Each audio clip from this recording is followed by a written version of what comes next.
जी students, आपने पढ़ा है ट्रांसपोर्टेशन में 3 मेथड्स। कौन कौन से? VAM method, least cost method and north west corner method. ये तीनों मेथड्स आपको जो सोल्यूशन प्रोवाइड करते हैं, that solution is known as initial solution. Now the main purpose of organization is to find out whether that solution, initial solution, is optimal or not. In order to find out the optimality of the initial solution, we can use two methods. One is stepping stone and another one is Modi method. We are going to start Modi method. आप लोगों ने मुझे morning में इस question को solve करके initial solution दिया है, दैट इज़ वाई आपको पता है कि इसका आंसर क्या है. मैं इसके इनिशियल सोल्यूशन की ऑप्टिमैलिटी टेस्ट करने के लिए I am going to apply MODI method. Is it clear? So after having our initial solution we will start the steps of Modi method. For that purpose, the very first step is what? Yes, calculating rim requirement. So let's check the rim requirement. Rim requirement m plus n minus 1, rows plus column minus 1. How many number of rows are there? 3 and columns 3. 3 plus 3 minus 1. Rim requirement is 5. It means we must have 5 allotted cells in the matrix. 1, 2, 3, 4, 5. Yes, there are 5 allotments in the matrix. It means rim requirement is fulfilled. Students, आप जानते हो, अपने class में पढ़ा है, तो आप मुझे बता सकते हो कि अगर ये रिम रिक्वायरमेंट 5 है और बाय चांस अगर हमारे पास यहाँ 5 अलॉटेड सेल्स नहीं होते, एज्यूम के 4 होते, तो फिर क्या होना था? फिर वो एक डीजेनरेसी केस बन जाना था. अभी ये एक नॉन डीजेनरेसी केस है, ठीक है? तो नॉन डीजेनरेसी केस को आप नॉर्मल स्टेप्स स्टार्ट कर सकते हो, आपको कोई फर्दर स्टेप इंक्लूड करने की ज़रूरत नहीं पड़ती.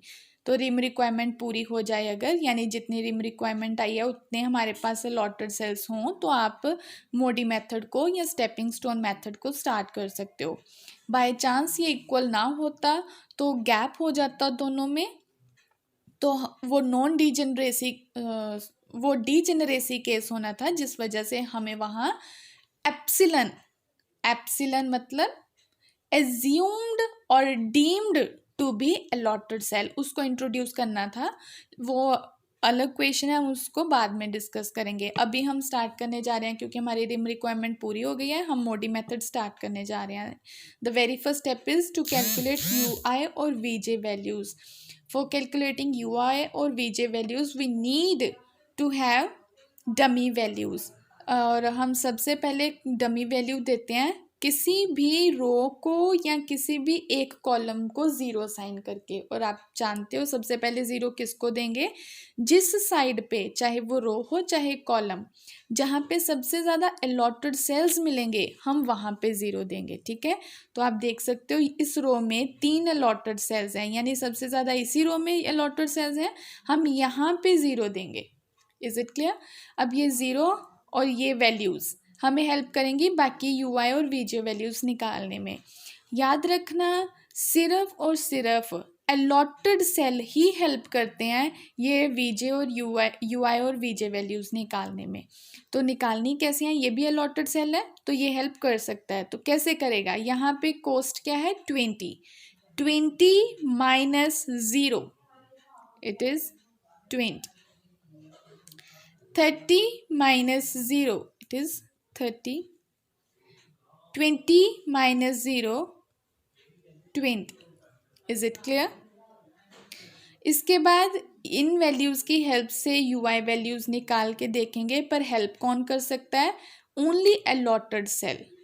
तो अगर हम इस वैल्यू की हेल्प लेना चाहते हैं तो इस डायरेक्शन में ये वैल्यू निकालने के लिए 5 हमारी हेल्प कर सकता है, क्योंकि 5 अलॉटेड सेल है. तो कैसे हेल्प करेगा? 5 minus 20 minus 15. ये वैल्यू है हमारे पास, इसको निकालने की ज़रूरत नहीं, इसको निकालना है। तो इसको निकालने के लिए कौन हेल्प कर सकता है? देखो ना इसके पास अलॉटमेंट है ना इसके पास, सिर्फ 8 हेल्प कर सकता है। तो वो हेल्प कैसे करेगा? 8 minus 30 minus 22। Is it clear? Now we will calculate DIJ values. DIJ values कैसे निकालते हैं? CIJ minus UI plus VJ। ठीक है, तो DIJ वैल्यूज़ यानी अपॉर्चुनिटी कॉस्ट, ये कैसे निकालते हैं? ये उन सेल्स की निकालनी है जहाँ पे अलॉटमेंट नहीं है। Is it clear?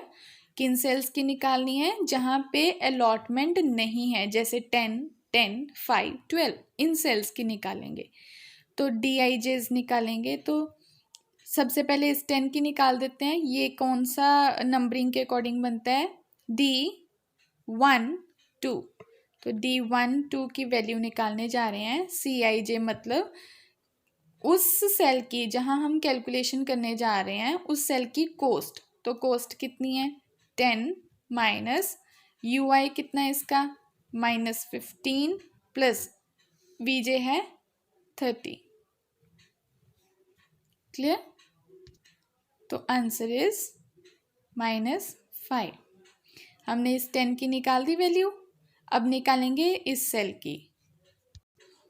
तो ये क्या है? D13। वैल्यू कैसे निकालेंगे? कॉस्ट है 10 माइनस इसका UI कितना है? -15 और VJ कितना है? 20 एंड द वैल्यू इज 5। ये सारे ऑक्यूपाइड हैं, ये वेकेंट है, इसके पास अलॉटमेंट नहीं है। इसकी कैलकुलेट करते हैं वैल्यू, और ये है D31। 5 माइनस इसकी UI वैल्यू है -22 और VJ वैल्यू है 20 plus 20 and the answer is 7। At last this cell D33 12 UI कितनी है? -22 प्लस VJ है 20। Answer is 14। तो हमने सारे DIJ वैल्यूज़ निकाल लिए। हमने UI और VJ वैल्यूज़ कैलकुलेट करने के बाद DIJ वैल्यूज़ निकालिए। ये चारों हमारे DIJ वैल्यूज़ हैं। स्टूडेंट्स, हमारा आंसर आ जाना था अगर हमारी ये सारी DIJ वैल्यूज़ पॉजिटिव या ज़ीरो होती, लेकिन इनमें से एक वैल्यू नेगेटिव आ गई है, यानी हमें इन अभी स्टेप्स को और कंटिन्यू करवाना पड़ेगा। तो वो कैसे करना है? अपनी जितनी DIJ वैल्यूज़ आई हैं हमारे पास, वो सारी वैल्यूज़ में से सबसे छोटी वाली वैल्यूज़ चेक करोगे आप, और सबसे छोटी वैल्यू क्या है इनमें से? इट इज़ -5, जो कहाँ मिलती है? D12 में। तो आप D12 को चेक करो, तो D12 आपको कहाँ पे मिलता है? Here it is it clear? तो अभी बड़ा ही इम्पोर्टेंट स्टेप आने जा रहा है।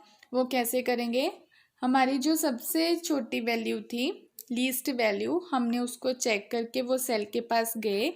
इस सेल से हम क्लोज्ड लूप ड्रॉ करेंगे, और लूप ड्रॉ करने के रूल्स आप क्लास में सीख चुके हो, तो आप ड्रॉ करवाओ साथ। हम 10 के पास कहाँ जाएंगे? 5, देन 20, 30 और 10 अपनी पोजीशन के पास वापस, क्योंकि हम टर्न वहाँ से ले सकते हैं जहाँ सेल ऑक्यूपाइड हो। हम जैसे इस 10 के पास नहीं जा सकते थे क्योंकि ये वेकेंट है, ये ऑक्यूपाइड नहीं है। सिर्फ अलॉटर सेल हमारी हेल्प कर सकता है, और ये क्लोज्ड लूप बनाना होता है, यानी जितना हम पास से बनाएं, जहाँ से शुरू किया है वहीं पे वापस जाना है। और जहाँ स्टार्ट करते हैं वहाँ प्लस, अल्टरनेटिवली साइन चेंज होंगे, plus minus plus minus. Is it clear? अब हम यहाँ पे जूम इन कर लेंगे और उसी पे कैलकुलेशन करके अपना मैट्रिक्स रिक्रिएट करेंगे। तो चेक कर लो, आप जब एग्ज़ाम्स में करोगे या अपनी नोटबुक पे करोगे, आप इस मैट्रिक्स को रफली रेडी करके अपना नया मैट्रिक्स फेयर में रेडी करोगे। अभी मैं इसी पे कटिंग कर दूंगी, फिर सामने लिखूंगी, ठीक है।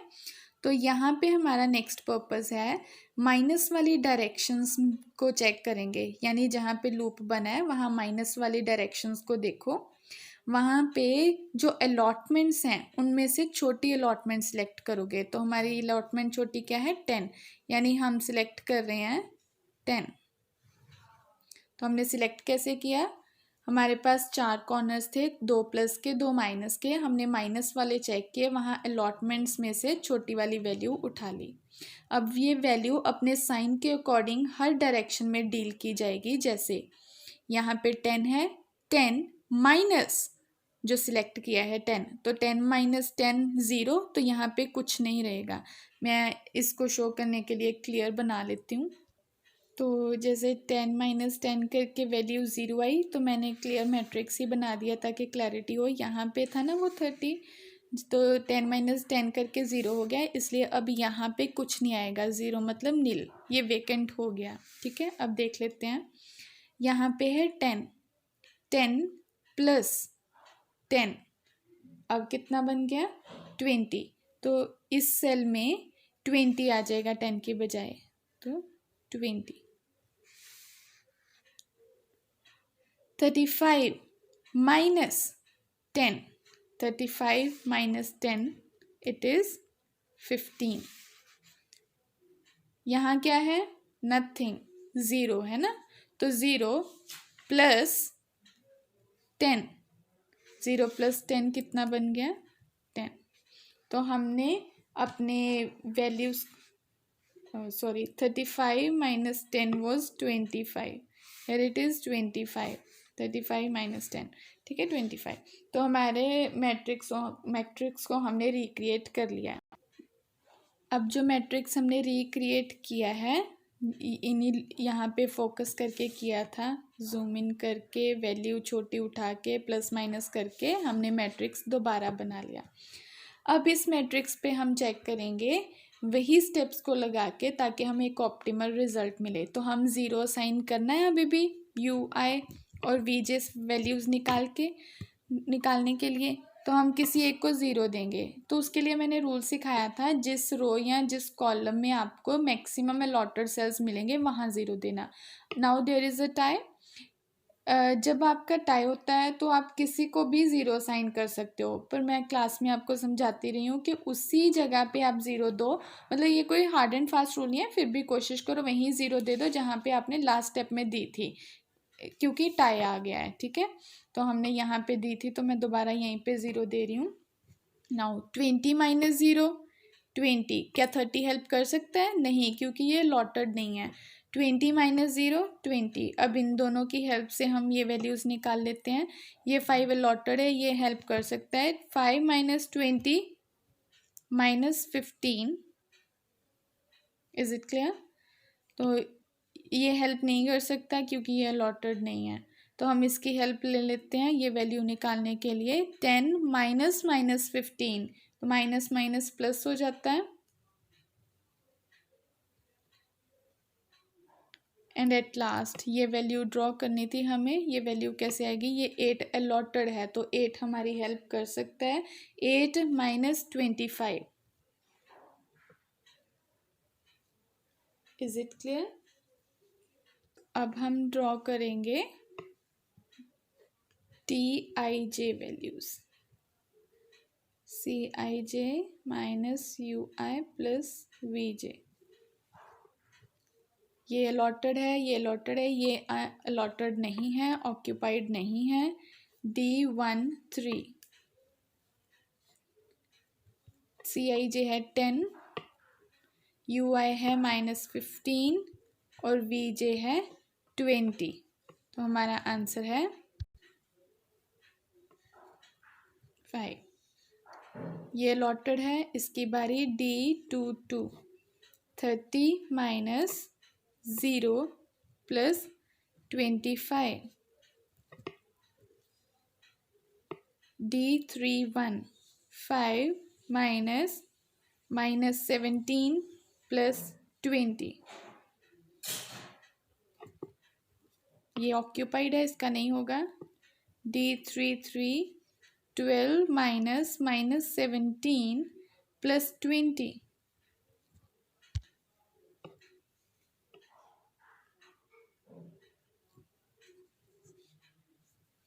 तो हमने अपनी सारी DIJ वैल्यूज़ निकाली और इस बार आप चेक कर सकते हो हमारी सारी DIJ वैल्यूज़ पॉजिटिव और ज़ीरो हैं।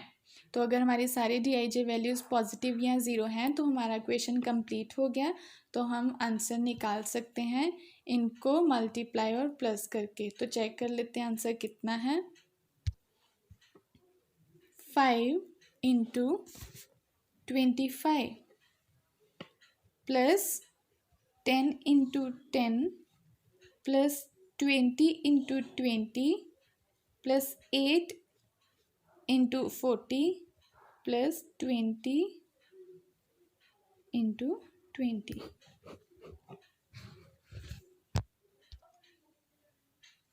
So this is our answer. ठीक है।